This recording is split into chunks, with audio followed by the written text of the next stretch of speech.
Hello. I want to help you out with the second part of the homework for this week concerning Hume's design argument by analogy. A design argument is an argument for God's existence based on the appearance of design in the universe. So the main question of design arguments is this: why does the universe and many of the things it contains appear to be designed? So you've got stuff like the solar system working together with the planets orbiting the sun. You've got DNA in human cells. Where did that information come from?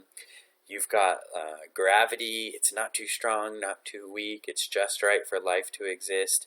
Those sorts of things. The human body, it's symmetrical, complex. It serves a certain function. Why do those things appear to be designed? The answer, according to the design argument, is that there is a being wise and powerful enough to bring about the order and design that we see in the universe. So it's an argument for the existence of God. So it starts from a premise about the universe, that it or some feature in it appears to be designed, and it concludes that there is a designer of the universe. So some noteworthy proponents of the argument are, say, Thomas Aquinas, William Paley, and a contemporary philosopher, Alvin Plantinga. And some noteworthy opponents, David Hume. You read a section of his work for this week's homework, or you will. Bertrand Russell and John Mackey.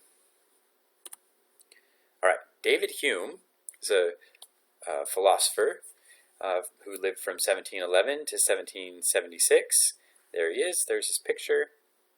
Very important and famous philosopher. He wrote a book called Dialogues Concerning Natural Religion, which criticizes arguments for God's existence. So you have all these sort of traditional arguments for God's existence that go back to Aristotle and Plato and are developed throughout the rest of the ancient period of philosophy and through the Middle Ages.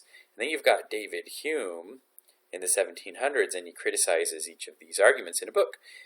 And so this book is a standard text in philosophy of religion. One of the arguments that he criticizes is the design argument for God's existence. In the book, you have three different characters: Cleanthes, Demea, and Philo. Philo seems to be an atheist, and Philo represents Hume's perspective, David Hume's perspective. So whenever you hear Philo speaking, you hear David Hume speaking. Demea is a Christian, however, he thinks that you can't really give rational arguments or reasons for thinking that God exists or for thinking that God is a certain way. So he is a mystic. And then Cleanthes is what I would call a rational Christian or rational theist. He thinks that you can give evidence or reasons for thinking that God exists, so that faith isn't sort of a blind leap in the dark, as maybe Demea would say, but it's something that is a rational step to take. Okay. Cleanthes gives this argument. Here it is. Here's the section of the article that you need to focus on, where it says, "Look round the world.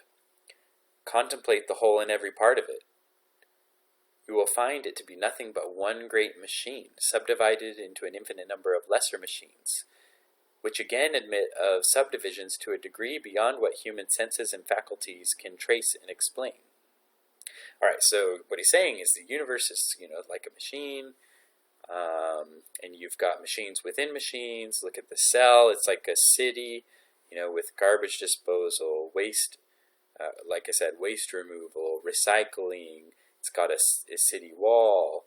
It has guards for the walls. It doesn't let everything in. It doesn't, it lets things out. Doesn't let everything in.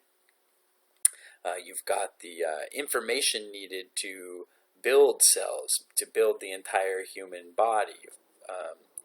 And all of this is, in nature. It looks like machines.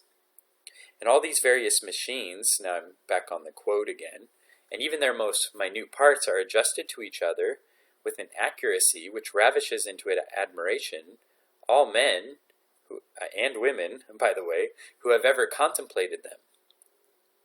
Okay. So these machines, they just boggle the mind. Men, women admire the complexity of these machines. The curious adapting of means to ends throughout all nature resembles exactly, though it much exceeds, the productions of human contrivance, of human designs, thought, wisdom, and intelligence. Since, therefore, the effects resemble each other, we are led to infer, by all the rules of analogy, that the causes also resemble each other, and that the author of nature is somewhat similar to the mind of man, though possessed of much larger faculties, proportioned to the grandeur of the work which he has executed. By this argument a posteriori, and by this argument alone, do we prove at once the existence of a deity and his similarity to human mind and intelligence. Okay, so this is the relevant passage from David Hume's Dialogues Concerning Natural Religion that you'll need to focus on. And you'll need to take this passage and extract the argument out of it. What are the premises? What's the conclusion?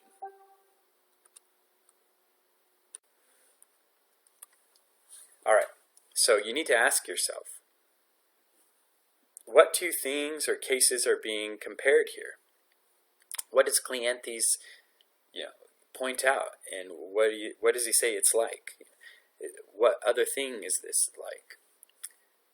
What is he focusing on, and what does he say that thing is like? And what characteristics do these two things that he's comparing, what do they have in common?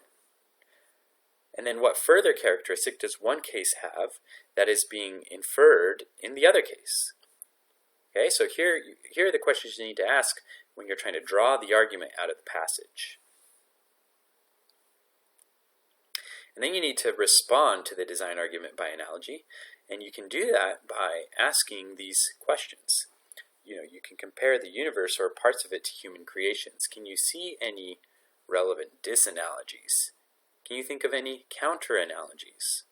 And what consequences of Hume's argument do you see that design proponents may not be willing to accept? So you have someone giving a design argument. What they're doing is they're giving an argument for the existence of God.